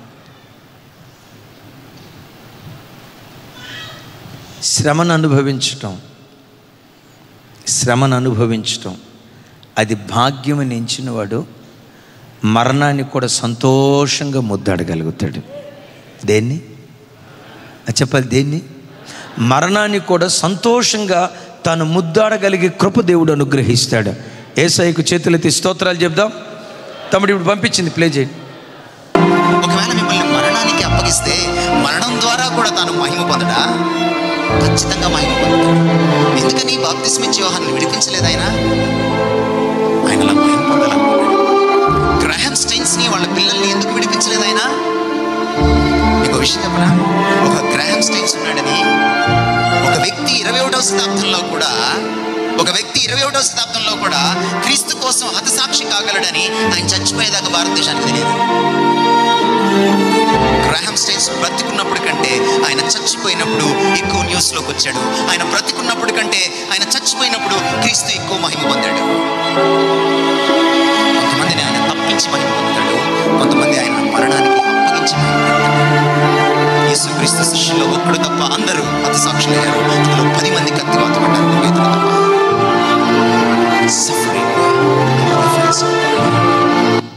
ఒకవేళ మిమ్మల్ని మరణానికి అప్పగిస్తే ఆమేన్. ఆ దైవజనుడు చెప్పిన మాట, కొందరిని మరణంలో నుంచి దేవుడు తప్పించాడు, మరికొందరిని మరణానికి దేవుడు అప్పగించాడు. బ్రతికించి ఆయన మహిమపరచబడతాడు, మరణానికి అప్పగించి ఆయన మహిమపరచబడతాడు. Praise the Lord, praise the Lord. అందరు నా వైపు చూడాలి. షడ్రక్ మెషక్ అబేద్నెగోలను మరణంలో నుంచి తప్పించాడా లేదా? మహిమపరచబడ్డాడా లేదా? దానియేలును సింహపు నోట నుంచి తప్పించాడా లేదా? దేవుడు మహిమపరచబడ్డాడా లేదా? అపోస్తుడైన యాకోబు హేరోదు కత్తి చేత చంపబడ్డాడా లేదా? దేవుడు మహిమపరచబడ్డాడా లేదా? 12 మంది అపోస్తుల్లో ఆల్మోస్ట్ 10 మంది హతసాక్షులయ్యారు, చంపబడ్డారు. వాళ్ళ మరణం ద్వారా కూడా ప్రభు మహిమపరచబడ్డాడు. మరణాన్ని రుచి హతసాక్షులుగా చంపబడకుండా దేవుని సన్నిధికి వృద్ధాప్యాన్ని బట్టి కొనిపోబడిన ఏకైక అపోస్తులుడు యోహాను గారు. ఏ యోహాను గారు? బాప్తిస్మిచ్చే యోహానా? అపోస్తులుడైన యోహాను గారు. అంటే ఈ దేవుడు ఎవరో తెలుసా? మరణం ద్వారా మహింపరచబడతాడు, మరణములో నుండి తన ప్రజలను తప్పించి మహింపరచబడతాడు. అంటే సంఘం ఏ స్థితికి ఎదగాలి? దేవుడు ఏ స్థితి అనుమతించినా ఆ స్థితిని భాగ్యంగా ఎంచే ప్రజలుగా దేవుని కొరకు బ్రతుకుదురుగాక. నా కొరకు నువ్వు ఇన్ని శ్రమలు అనుభవించాలి అని చెప్తే సంతోషంగా వచ్చాడు. 1-2 మాటలు చెప్పి నేను ప్రార్థన చేస్తా. కొరింథీయులకు రాసిన 2వ పత్రిక 11వ అధ్యాయం 24-25 వచనాలు. 24-25 వచనాలు. యూదుల చేత 5 మారులు 1 తక్కువ 40 దెబ్బలు తింటిని, ముమ్మారు బెత్తముతో కొట్టబడితిని, ఒకసారి రాళ్లతో కొట్టబడితిని. రైట్ తమ్ముడు, కొంచెం బ్యాక్. 24 ఒకసారి నాతో కలిసి చెప్పండి. యూదుల చేత 5 మార్లు 1 తక్కువ 40 దెబ్బలు తింటిని. అంటే ఎన్ని దెబ్బలు? 39. 39 ఇంటూ 5. ఇప్పుడు వదిలే తమ్ముడు క్యాలిక్యులేటరు. అయితే జేమ్సా 250లో నుంచి ఒక 5 తీసేస్తే పోయా, అంతే కదా. ఆల్మోస్ట్ 240 దెబ్బలు. ఈ పర్యాయం 39 కొరడా దెబ్బలు కొట్టారు. మొత్తం ఒళ్ళంతా వాతలు, గాయాలు, చర్మం చీలేసింది. ఆ గాయాలు మానటానికి ఎంతకాలం పట్టింది? గాయం మానటానికి ఎంతకాలం బట్టి ఉంటుంది? 2-3 నెలలు బట్టి ఉంటుంది కదా. మరలా కొట్టారు, మరలా గాయాలు. ఆ గాయాలు మానటానికి ఎంతకాలం బట్టి ఉంటుంది? ఇంకొక 4-5 నెలలు. మరలా కొట్టారు, ఆ గాయాలు మానటానికి. ఇది సరిపోక రాళ్లతో కొట్టారట, ఇది సరిపోక బెత్తంతో కొట్టారట. ఓ దైవజనుడు ఏమంటాడు తెలుసా? అపోస్తుడైన పౌలు గాయాలతోనే సేవ చేశాడట. ఆయన తెల్ల చొక్కా వేసుకుంటే రక్తపు మరకలు కనపడేయట. గాయాలతోనే సేవ చేసేవాడట. ఏమయ్యా గాయాలతో సేవ చేస్తున్నావు? ఇది నా భాగ్యం, ఇది నా భాగ్యం. క్రీస్తు కొరకు నా శరీరమందు శ్రమలు అనుభవించటం ఇది దేవుడు నాకు ఇచ్చినటువంటి భాగ్యం. ఎందుకో తెలుసా? ఆఖరి మాట అంటాడు, ఏలయనగా బాహ్య పురుషుడు కృషించిపోయిన అంతరంగ పురుషుడు దినదినము నూతన పరచబడ్డ. చూడండి అన్నమాట. కొరింథీయులకు రాసిన 2వ పత్రిక 4వ అధ్యాయం 18వ వచనం. ఇది చదువుకొని ప్రార్థన చేసుకుందాం. ఏలయనగా దృశ్యమైనవి అనిత్యములు, అదృశ్యమైనవి నిత్యములు. ఆగుదాం ఇక్కడ. తమ్ముడు బ్యాక్కి వెళ్దాం. ఇంక బ్యాక్ నాతో కలిసి చెప్పండి. మేము దృశ్యమైన వాటిని చూడక అదృశ్యమైన వాటినే చూచుచున్నాం.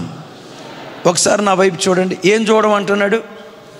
మేము దృశ్యమైన వాటిని చూడక. అంటే పౌలు శరీరం మీద దృశ్యంగా ఏం కనపడుతుంది? గాయాలు కనపడుతున్నాయి. ఈ గాయాలు చూస్తా వెక్కి వెక్కి ఆడవాళ్ళు ఇంకొక మనిషి అయితే, ఏ ప్రభా నేను నమ్ముకుంటే ఈ గాయాలు ఏంటి నాయన, ఈ బాధ ఏంటి ప్రభా, సేవని వస్తే ఏదో తెల్లబట్టలు వేసుకొని తిరుగుతాం అనుకున్నాం, ఏంటి ప్రభా ఈ గతని గాయాలు చూసి ఆడవాళ్ళ. ఆ గాయాలను చూసి ఏమంటాడు తెలుసా తమ్ముడా? దృశ్యమైనవి అనిత్యములు, అదృశ్యమైనవి నిత్యములు. ఈరోజు గాయాలు కనపడుతున్నాయే, ఒకరోజు రాబోతుంది ఈ గాయాలు మరి అన్నడూ కనపడవు. మహిమా దేహంతో నేను ప్రత్యక్షం కాబోతున్నాను, మహిమా దేహాన్ని నేను ధరించబోతున్నాను. దృశ్యమైనటువంటి గాయాలు కొంతకాలమే. చూడండి అన్నమాట. క్షణమాత్రముండు మా చులకని శ్రమ మా కొరకు అంతకంతకు ఎక్కువగా నిత్యమైన మహిమాభారము కలుగు చేయుచున్నది. తన కలిగిన బాధను ఏమన్నాడు చెప్పండి? క్షణమాత్రముండు. మీలో ఎవరైనా బాబోయ్ ఈ శ్రమలు అన్నారా? క్షణమాత్రం ఉండే శ్రమలు అన్నారా? అబద్ధం ఆడకుండా చెప్పండి. అది చూసారా? ఏం బాధ వచ్చిందమ్మా మీకు చెప్పండి, నాకు తెలిసి ఒకటి చెప్పండి. పౌలు అనుభవించిన బాధల్లో సార్ ఒకసారి నా వైపు చూడండి. మీకు వచ్చిన బాధలే. మోషే గారు ఏం బాధలు వచ్చినాయి ఒకసారి చెప్పండి. ఎంత బాధలు అనుభవించి ఏమంటాడు తెలుసా? క్షణమాత్రముండు చులకని శ్రమ. క్షణమాత్రం ఉండే చులకని శ్రమ. అవును, పొందబోయే మహిమ ఎదుట, మేము అనుభవించబోయే యుగాయుగాల పరలోకపు స్వాస్థ్యం ఎదుట ఇప్పుడు అనుభవించే శ్రమ చులకని శ్రమ. నేనంట 80 సంవత్సరాలు భూమి మీద బ్రతికావు, 80 సంవత్సరాలు దేవునికి శ్రమే ఇచ్చాడు, కానీ భక్తిని కాపాడుకున్నావు, చనిపోయావు. పరలోకానికి వెళ్ళిన తర్వాత పరలోకంలో ఎంతకాలం బ్రతుకుతాం? యుగాయుగాలంటే 100 సంవత్సరాల, 200 సంవత్సరాల, 1000 సంవత్సరాల? పెద్దగా నోరు తెరి చెప్పండి. 1000 సంవత్సరాల, 1000 సంవత్సరాల, 1,00,000 సంవత్సరాల, కోటాను కోట్ల సంవత్సరాల? అవును, అంతం లేదు. కోటాను కోట్ల సంవత్సరాలు. కోటాను కోటాను కోటాను కోటాను కోటాను కోటాను కోటాను కోటాను కోటాను కోటాను కోటాను అంటా ఉండండి ఒకసారి. వినపడలేదురా తల్లి. కోటాను కోటాను కోటాను కోటాను కోటాను కోటాను కోటాను కోటాను కొంటాను కొంటాను అనకండి, ఇంకా అక్కడేం కొంటారు. కోటాను కోటాను కోటాను కోటాను కోటాను ఆపుదిగా అట్లా కోట్ల సంవత్సరాలు పరలోకంలో మనం ఉంటామే, అన్ని సంవత్సరాలతో పోలిస్తే ఈ 40 సంవత్సరాల శ్రమ ఆఫ్టర్ ఆల్. ఆ మహిమ నీకు గుర్తొస్తే నీవు అనుభవించే ప్రతి శ్రమనేమంటావో తెలుసా? అల్పకాలపు చులకని శ్రమ అని అంటావు. హల్లెలూయా. ఆయన శ్రమను దర్శనంగా కలిగి ఉన్నాడు. ఈరోజు క్రైస్తవ్యం కదిలిపోవటానికి, దేవుని బిడ్డలు కదిలిపోవటానికి కారణం ఏంటో తెలుసా? ప్రతిదానికి దేవుడు నాకేం చేశాడు, శ్రమను బట్టి కదిలిపోతున్నారు. పౌలు శ్రమే తన బ్రతుకులో భాగ్యంగా ఎంచుకున్నాడు. ఏకదృష్టి, ఒకే దృష్టి, తర్వాత ఒకే దర్శనం, ఒకే భాగ్యం. అందుకనే పౌలును పదే ఎవరో మండించలా, ఒక్కసారి దేవుని చేత మండించబడ్డాడు. తను నిరంతరం మండుతూ కోట్ల కొలది ప్రజలను మండించి ఆశాజ్యోతిగా మారాడు. ఈ రోజు నుంచి నన్ను ఎవరో బలపరచలేదు, నన్ను ఎవరో లేపలేదు, ఇలాంటి పేద మాటలు మాట్లాడదు. ప్రభా, ఈరోజు నన్ను మండించు, భవిష్యత్తులో కోట్ల కొలది ప్రజలు నీ కొరకు నేను మండిస్తానయ్యా, నా సంఘానికి దీవెన కారణంగా ఉంటానయ్యా, నేను ఒక టార్చ్ బేరర్గా నీ కొరకు బ్రతుకుతానయ్యా. ఇంతవరకు ఓపికతో విన్నందుకు మీకు అందరికీ కృతజ్ఞతలండి. ఇంతవరకు నా ఛానల్ సబ్స్క్రైబ్ చేసుకోకపోతే దయచేసి సబ్స్క్రైబ్ చేసుకోండి, లైక్ చేయండి, షేర్ చేయండి. ఇంకా లేటెస్ట్ వీడియోల కోసం బెల్ ఐకాన్ మీద క్లిక్ చేయండి.